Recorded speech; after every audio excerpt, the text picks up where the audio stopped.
ठीक नहीं लग रहा। उल्टी दिशा में चलते हैं, जंगल की दूसरी ओर। चाचा जी कहा ये मेघ ना मिले और दूर चला के दर्शन हो जाए।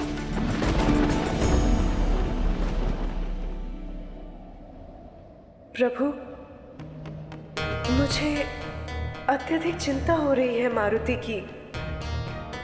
वो इस जंगल में खो गए तो क्या होगा? जो खोएगा नहीं वो पाएगा कैसे? हर यात्रा सुखद नहीं होती। मार्ग में पंखुड़ियों के साथ साथ कांटे भी आएंगे। यही तो रीत है, यही तो भक्ति की परीक्षा है देवी।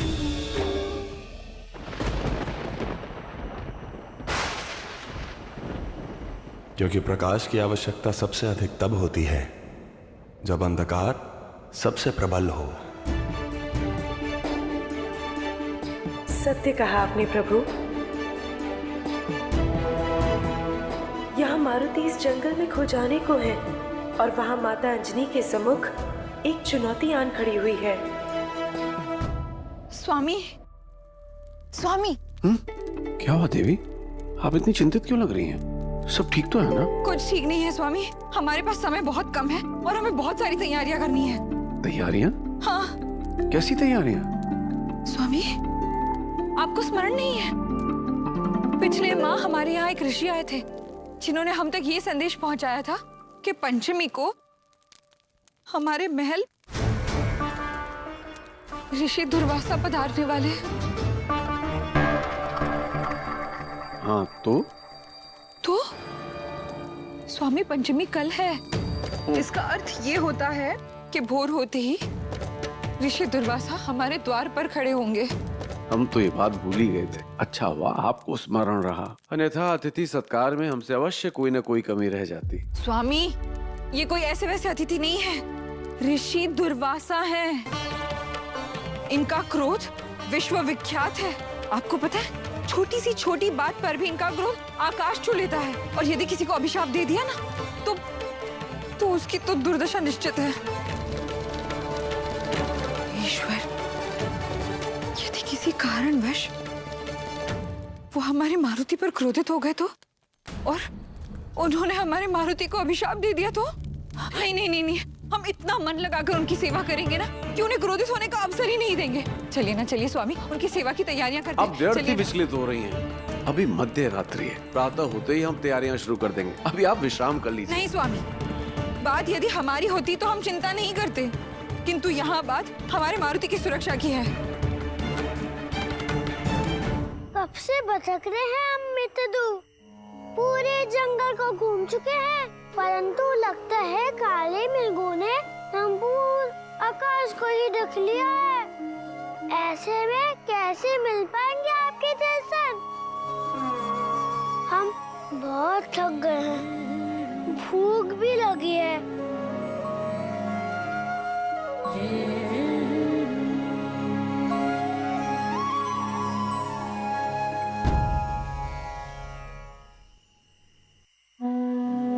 माता हमारे लिए इतना उपवास रख सकती हैं, हम अपने आराध्य के लिए एक दिन तो उपवास रख सकते हैं ना?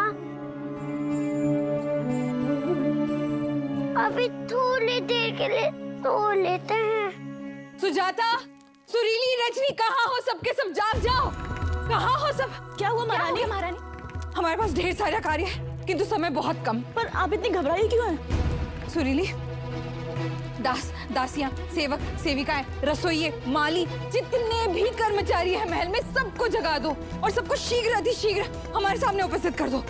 और हो सके तो संपूर्ण महल में मुनादी करवा दो, कह दो कि प्रातःकाल ऋषि दुर्वासा हमारे महल पधार रहे हैं। यदि उनके स्वागत सत्कार में कोई भी कमी रह गई तो उनके क्रोध की बिजली हम में से किसी पर भी गिर सकती है। ठीक है, जगा दो सबको। प्रभु, कितनी विचित्र बात है कि ऋषि दुर्वासा जैसे दिव्य ऋषि से माता अंजनी भयभीत हो रही है।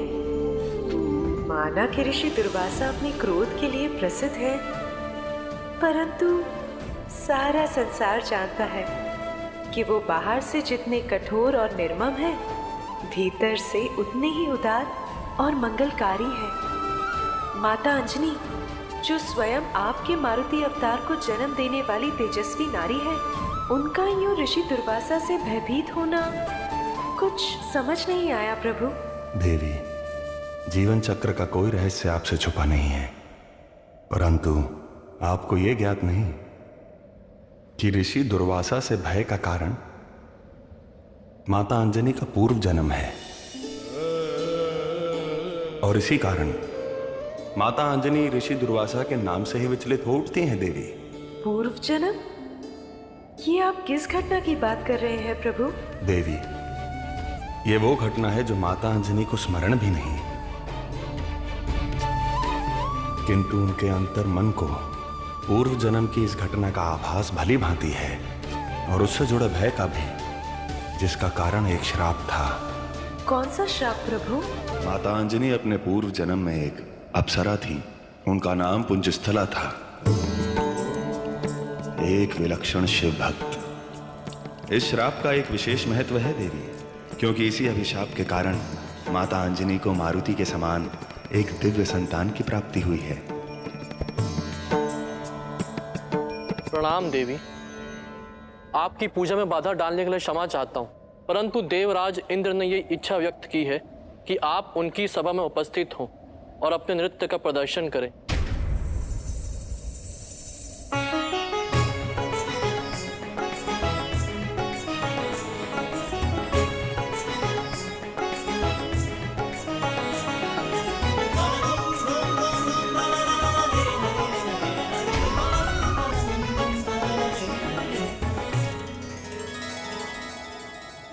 पुंजस्थला कहाँ है?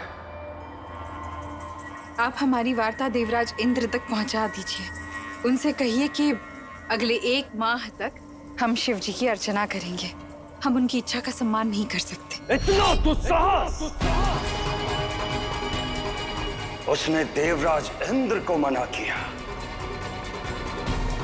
तुम्हें तनिक भी ज्ञात नहीं है कि तुमने किससे बैर लिया है पुंजस्थला।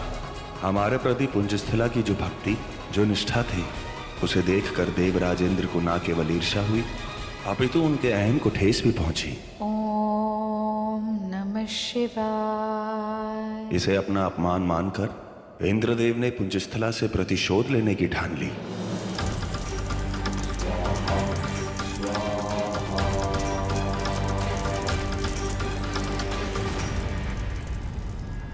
ऋषि दुर्वासा को देवराज इंद्र का प्रणाम।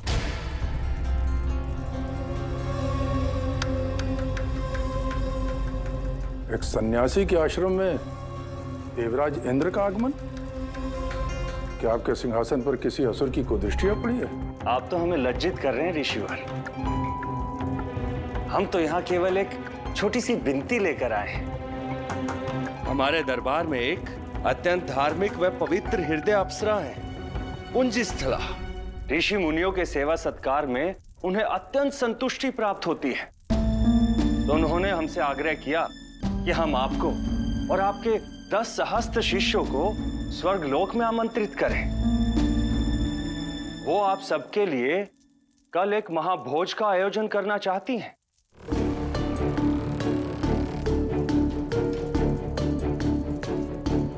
हमें देवी पुंजस्थला का निमंत्रण स्वीकार है। कल हम और हमारे 10 सहस्त्र शिष्य अवश्य पधारेंगे, किंतु केवल अर्धपहर के लिए। सच? ऋषि दुर्वासा स्वयं पधार रहे हैं अपने शिष्यों के साथ? हाँ पुंजस्थला, आपने हमें गुरुभार के योग्य समझा, उसके लिए बहुत बहुत धन्यवाद। आज्ञा चाहते हैं हम जाकर प्रस्तुति का प्रबंध करते हैं। इतनी उत्सुकता, किंतु इस उत्सुकता में एक अत्यंत महत्वपूर्ण प्रश्न तो पूछना ही भूल गई आप। ये ऋषि दुर्वासा के साथ शिष्य तो आ रहे हैं, किंतु कितने? पुंजस्थला ने ऋषि दुर्वासा के आदर सत्कार में तिनके भर की भी कमी नहीं छोड़ी। वो उत्सुकता से सूर्योदय की प्रतीक्षा कर रही थी।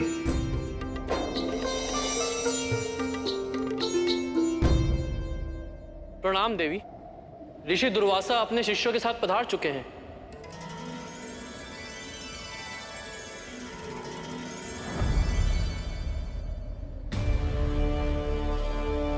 ये क्या हो गया हमसे? हमने तो ये पूछा ही नहीं कि ऋषि दुर्वासा के साथ कितने शिष्य आ रहे हैं।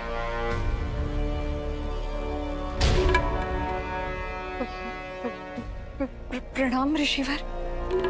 क्या बात है देवी, आप कुछ विचलित सी लग रही हैं। क्षमा करें महर्षि, किंतु आपके इतने सारे शिष्य, सभी के लिए पर्याप्त भोजन नहीं है यहाँ। अब बुलाया क्यों?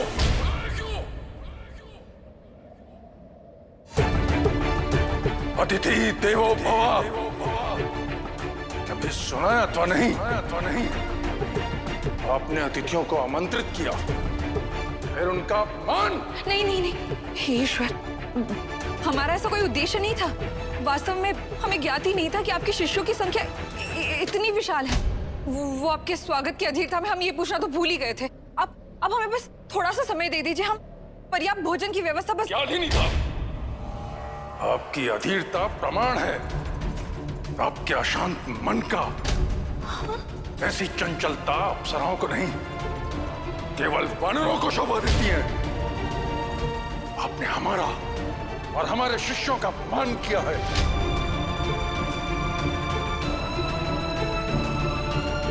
हम आपको श्राप देते हैं। आपको वानरी बनकर पृथ्वीलोक पर जन्म लेना होगा।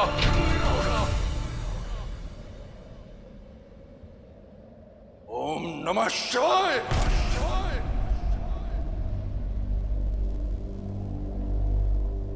क्षमा करें गुरुदेव, ऐसा अनर्थ मत कीजिए ऐसा अनर्थ। हमने आपके स्वागत सत्कार में कोई कमी नहीं छोड़ी थी। हाँ, अधीरतावश हमसे ये भूल अवश्य हुई कि हम ये पूछना भूल गए कि आपके साथ कितने सारे शिष्य आने वाले हैं। किंतु उसके लिए हमें इतना बड़ा दंड मत दीजिए इतना बड़ा दंड। देवी, आपकी क्षमा याचना से हमें आभास हो रहा है कि आपका हृदय पवित्र है। हम अपना अभिशाप तो वापस नहीं ले सकते,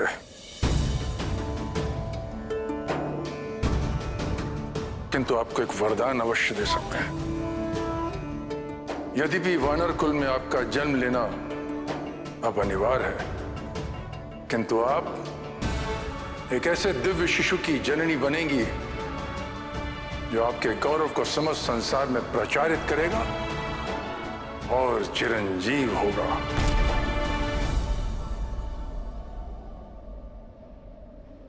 अब समझ में आ गया होगा आपके देवी। हाँ प्रभु, और उसके साथ साथ ये भी समझ आया कि मारुति के भीतर ये भक्ति का संचार आया कहाँ से। अर्थात उनकी माता अंजनी जब पूर्व जन्म में आपकी इतनी बड़ी भक्त थी, तो स्वाभाविक ही है मारुति में उसी भक्ति का संचार हुआ है।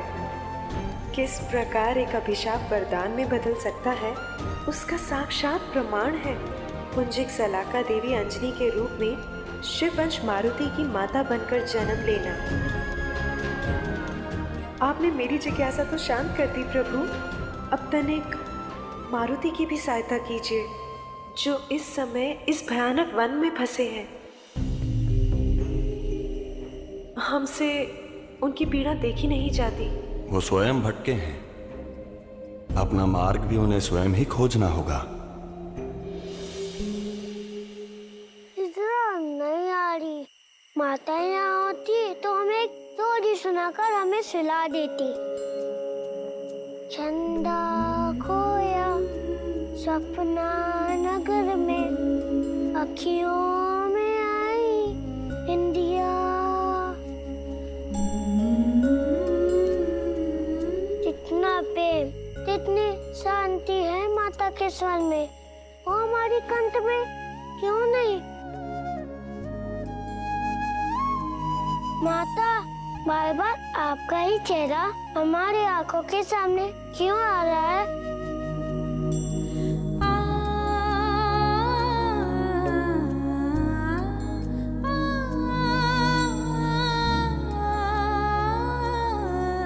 अब मुझसे और नहीं देखा जाता प्रभु। आप ठहरे योगी, आपको आता होगा संयम। परंतु हम एक माँ हैं।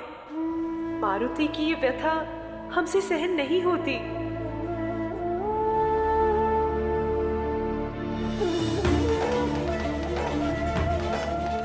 माता, आपको देखने की बड़ी इच्छा हो रही है माता।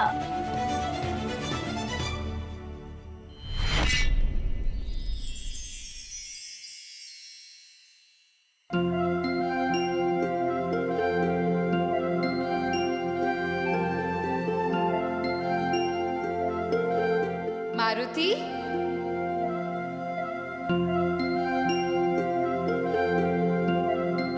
माता,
क्षमा कीजिए प्रभु, परंतु हमसे रहा नहीं गया। मारुति का मन बहलाने के लिए हमें जो समझ आया हमने कर दिया। आशा है आपके मातृत्व को कदाचित शांति मिल गई होगी देवी। परंतु प्रभु, सवेरा होने को है और आकाश में ध्रुव तारा भी नहीं होगा मारुति को मार्ग दिखाने के लिए।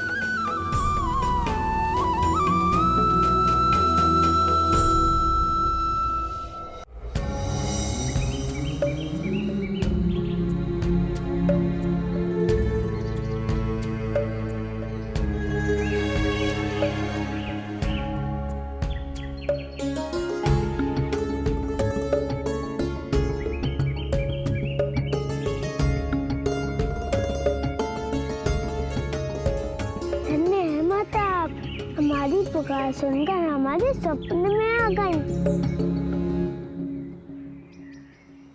दिन निकल आया तो सारे तो हमें दिखेंगे नहीं, फिर हमें माँ कौन बताएगा?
सर्वेश्वरं सर्वव्यापक सर्व